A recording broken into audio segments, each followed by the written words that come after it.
Hello students, good morning.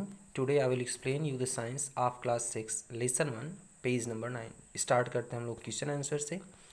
First है fill in the blanks. Deficiency of food में lead to different types of diseases. Second है green plants prepare their own food by using sunlight, carbon dioxide and water by the process of photosynthesis. Third में fruits and vegetables fill up होगा। अगला question true and false type है। Coffee is obtain from leaves, ये false है क्योंकि coffee हमें seed से मिलता है। ओनियन इज एडिबल रूट, ये भी फॉल्स है क्योंकि ओनियन स्टेम होता है। The extra food in plant is stored in various parts of plant, ये ट्रू है क्योंकि पौधे अपना भोजन विभिन्न भागों में स्टोर करते हैं। अब स्टूडेंट्स हम लोग अगली हेडिंग पढ़ते हैं एनिमल्स प्रोडक्ट एज फूड। हमें जानवरों से कौन कौन सा भोजन मिलता है। We obtain the following foods from animals. Milk, milk is obtain from animals such as cow, buffalo and goat etcetera. हमें गाय, भैंस, बकरी इन सबसे दूध मिलता है। किसान इन लोगों को घर पर पालते हैं इन जानवरों को। Milk is considered to be as complete food at is content carbohydrate, fat, vitamin and minerals. दूध अपने आप में संपूर्ण आहार होता है क्योंकि इसमें सभी न्यूट्रिएंट्स पाए जाते हैं जैसे carbohydrate, fat, protein, vitamin, minerals. It is use to produce various milk product such as ghee, dahi, cheese etcetera. दूध से हम लोग दूसरे प्रोडक्ट भी बनाते हैं जैसे घी, दही, पनीर, ये सब। तो दूध हमारे लिए बहुत ही पौष्टिक और संपूर्ण आहार होता है। अगला है meat. Meat is obtain from various animals such as hen, goat, pig, crab, fish etcetera. तो इन जानवरों से हमें मीट मिलता है। Meat is the richest source of protein.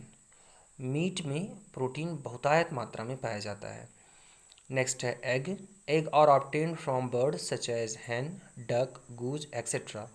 तो इन बर्ड्स से हमें एग मिलता है। Egg is the richest source of proteins and vitamins. और एग में प्रोटीन और विटामिन की भरपूर मात्रा पाई जाती है। अगला है Honey. Honey is obtain from hive. शहद हमें मधुमक्खी के छत्ते से मिलता है। The honey bee collect the nectar from flowers and convert it into Honey. मधुमक्खियाँ फूलों से उनका मकरंद, नेक्टर निकालती हैं और उसे शहद में बदल देती हैं। Honey is the richest source of minerals. Honey में मिनरल्स बहुतायत मात्रा में पाया जाता है। तो इस तरीके से स्टूडेंट्स हम लोग एनिमल्स से मिल्क, मीट, एग, हनी ये सब चीज़ें प्राप्त करते हैं जो हमारे भोजन का बहुत ही महत्वपूर्ण भाग होती हैं। आगे students must to know the reading of honey bee for obtaining honey is called apiculture. मधुमक्खी पालन को हम लोग एपीकल्चर कहते हैं। People who eat only people who eat only plant products are plants are called vegetarians. वे आदमी जो प्लांट प्रोडक्ट या प्लांट्स को खाते हैं उन सभी को हम वेजिटेरियन कहते हैं। People who eat both plant and animal products are called non vegetarian. और ऐसे आदमी जो प्लांट और एनिमल प्रोडक्ट दोनों को खाते हैं, मतलब एनिमल का फ्लेश भी खाते हैं और प्लांट के पार्ट्स को भी खाते हैं, उनको हम नॉन वेजिटेरियन कहते हैं। Students now open the page number 10। इसमें सबसे ऊपर क्या है, fun times. Find out whether the honey is pure और filled with impurities like sugar और गुड़। अब हम लोग ये समझते हैं कि कैसे हम हनी, शहद की शुद्धता की जांच करेंगे कि वह शुद्ध है या उसमें शुगर या चीनी मिलाई गई है। Now put 2 drops of honey in the glass water. एक ग्लास में पानी भर करके हम उसमें 2 बूंद हनी डालते हैं, शहद डालते हैं। If the honey is pure then the drop make thread through the depth of water. अगर हमारा शहद शुद्ध है तो यह पूरे के पूरे ग्लास में नीचे तक चला जाएगा और एक धागे जैसी संरचना हमको दिखाई देगी, एक धागा बनता हुआ जाएगा जो शहद का होता है।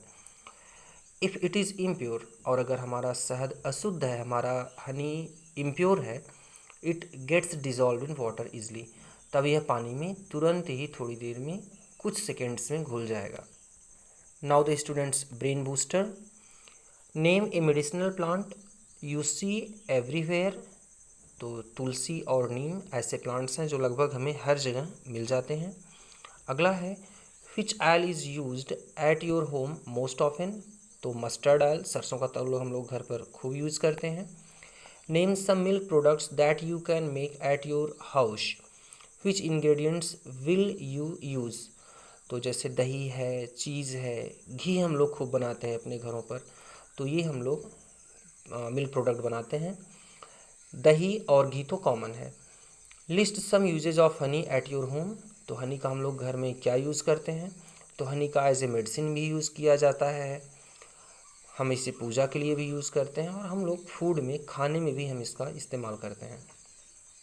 Suggest any 3 dishes of egg, egg से बनने वाले 3 डिशेस का नाम बताइए। स्टूडेंट्स आप लोग सभी लोग जानते होंगे, जिससे ऑमलेट भी बनाया जाता है एग से, एग को कच्चा भी खाते हैं, एग को बॉयल करके भी खाते हैं, एग से करी भी बनाते हैं, तो ये कई सारे डिशेज हैं जो हम लोग एग से बनाते हैं।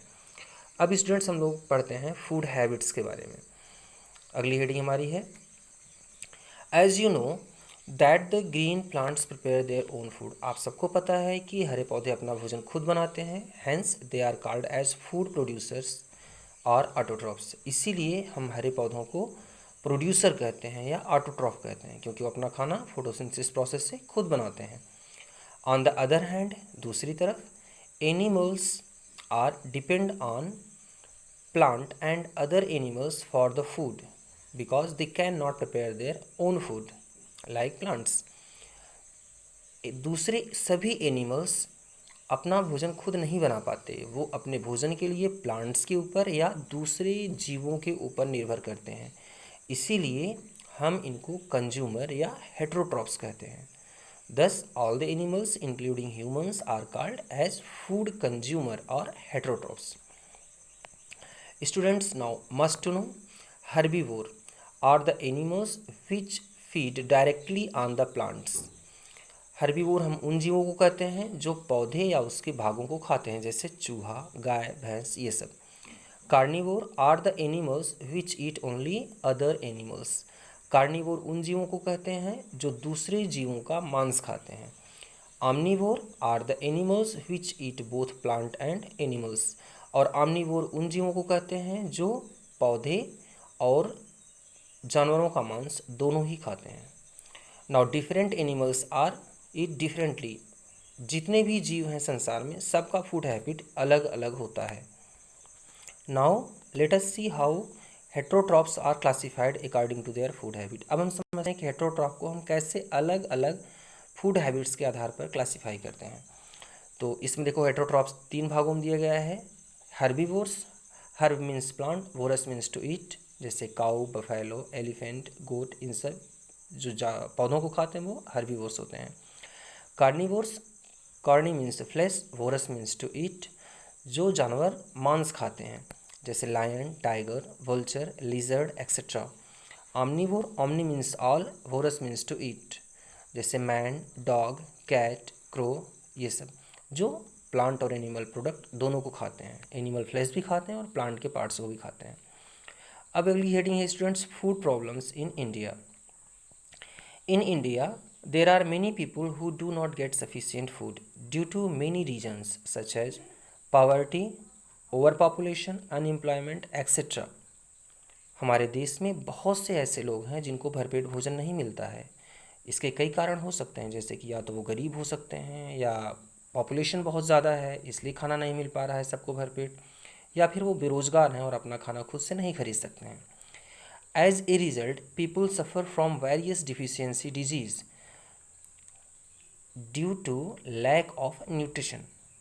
इसी वजह से, क्योंकि हर आदमी को भरपेट भोजन नहीं मिल पाता है, तो ऐसे आदमी जो भरपेट भोजन नहीं करते हैं उनके शरीर में न्यूट्रिएंट्स पर्याप्त मात्रा में नहीं होता और उन्हें बहुत सारे रोग हो जाते हैं। ऐसे रोगों को हम कहते हैं deficiency disease. It is necessary to ensure that food is made easily available to all. हमारे भारत सरकार को यह एक तरह से सुनिश्चित करना चाहिए कि हमारे देश के हर नागरिक को खाना पर्याप्त मात्रा में मिले। The government has started mid day meal in school. सरकारी स्कूलों में इसीलिए भारत सरकार ने mid day meal program launch किया हुआ है, चलाया हुआ है, so that the children are provided with meal during the school hours.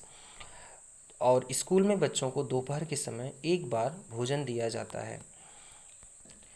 The other way by which the people food problems in India can be reduced are, दूसरे अन्य कारण जिस जिस वजह से हम लोग अपने यहाँ फूड प्रॉब्लम को सॉल्व कर सकते हैं वो क्या क्या हैं? Growing more and more crops, हमें ज़्यादा से ज़्यादा फसल उगानी चाहिए जिससे हमें पर्याप्त मात्रा में भोजन मिले।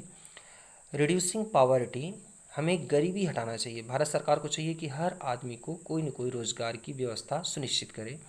And avoiding wastage of food, और जो खाद्यान्न हम अपने घर पर रखते हैं, जो भोजन हम अपने घर पर रखते हैं वो ख़राब ना होने पाए, जैसे उसमें चूहे न लगे, उसमें कोई रोग न लगे, उसमें अगर नमी होगी तो ख़राब हो जाएगा। तो इन सब की वजह से हमारा खाद्यान्न खराब ना हो और जो हमारा पका भोजन है वह भी सुरक्षित बना रहे।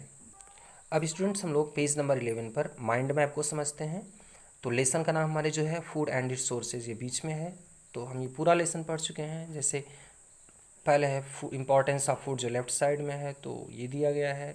नीचे है कि फूड एंड इसके इंग्रेडिएंट्स क्या होते हैं, ये लिखा गया है। फिर सोर्सेज ऑफ फूड, हमें जो एनिमल्स से मिलते हैं, जो हमें प्लांट्स से मिलते हैं। और food habits of animals, herbivore, carnivore, omnivore में हम डिवाइड करते हैं। पेज नंबर 12 और 13 पर स्टूडेंट्स एक्सरसाइज है, मैं इसकी फ़ोटोग्राफ्स आपको आज भेज दूंगा। आप सभी लोग इसको देख करके सॉल्व करने की खुद से कोशिश करिएगा, और अगर कोई प्रॉब्लम हो तो आप लोग हमसे फ़ोन पर बात भी कर सकते हैं। उम्मीद करते हैं कि आपको पूरा लेसन समझ में आ गया होगा। अब मैं पूरे लेसन की एक डिटेल वीडियो बना करके आपको भेज दूंगा। Thank you.